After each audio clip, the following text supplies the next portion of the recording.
Sup, Shoobs, I'm Gravy Fries, and today we're going to talk about Little Norrisville. As everybody knows, Little Norrisville was a small part of the bigger Norrisville that we saw in Big Trouble in Little Norrisville. Could I say Little Norrisville anymore? Yes. You're going to have to get used to it, or it's going to lose all meaning.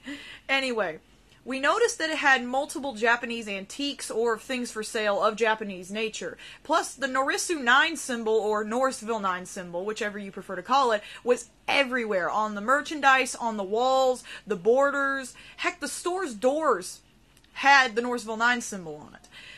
The front gate even had a lot of Japanese-looking parts to it. Now, the theory I have for it, and I realize some people are going to think I'm crazy, I actually think Little Norrisville could be the original ancient Norrisville.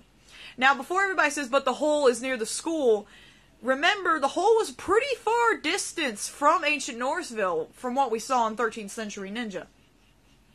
So what I'm thinking from the gate we saw, because we can tell that Big Norrisville, that's the regular one is what I'm calling it to split them up, because apparently there's a medium Norrisville. That leaves more questions.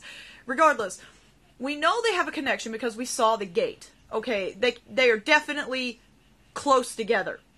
So what I'm thinking is Little Norrisville is there, and that's ancient Norrisville.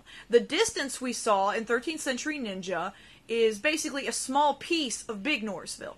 The school is right in that spot where we see you walk out from the gate. The rest of it spreads out from there. So I do believe, given, mapping it out and seeing how everything's set up, it could be ancient Norrisville.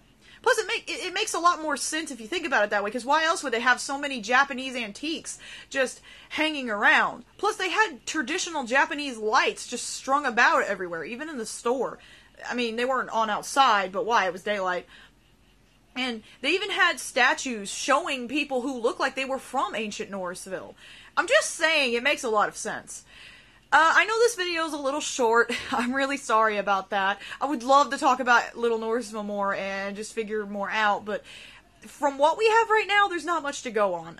Unless you want to talk about the 4 masks that were in the store, but honestly to me, they just seem like regular Oni.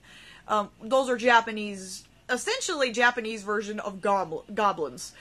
There was a cherry blossom shirt, which was kind of nice. I want one of those. But if you guys can figure out anything else of interest in Little Norrisville, or just in Big Norrisville in general, I'm more than up to talk about it. But that's all I got today. You guys stay Bruce.